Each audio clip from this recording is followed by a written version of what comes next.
Avui us volia parlar de l'Eco del Noia perquè estic continuant amb el treball de buidatge de periòdics en els que va col·laborar Joan Serra i Constansó. Ja sabeu que el Joan Serra i Constansó va ser polític republicà, va ser periodista, va ser escriptor i va ser poeta. Doncs a l'Eco del Noia jo li tinc un carinyo especial perquè el considero que és el primer periòdic que va néixer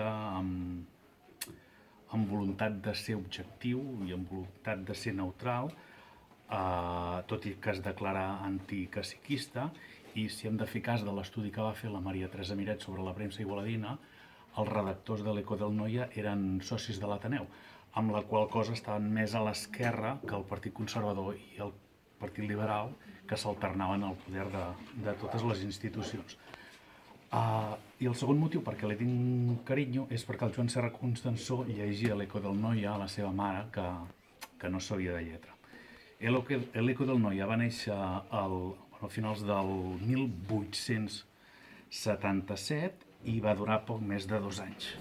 I bé, quines curiositats us volia destacar? Doncs mireu que als 13 anys el Serra i Constansó ja feia articles de portada, signava com a J. Serra. Això és relativament important perquè quan es faci amic del Jaume Serra Iglesias, el Serra i Constansó començarà a signar com a Serra i Constansó. Una altra curiositat, aquí es parla durant 5 números, és un fulletí de 5 números, de quan el rei Pere IV d'Aragó va donar el títol a Igualada de carrer de Barcelona. Aquí parlen de barri de Barcelona. Carrer de Barcelona, amb la qual cosa Igualada passava a ser una població de primera divisió, amb els mateixos trets que els habitants de Barcelona. Més cosetes.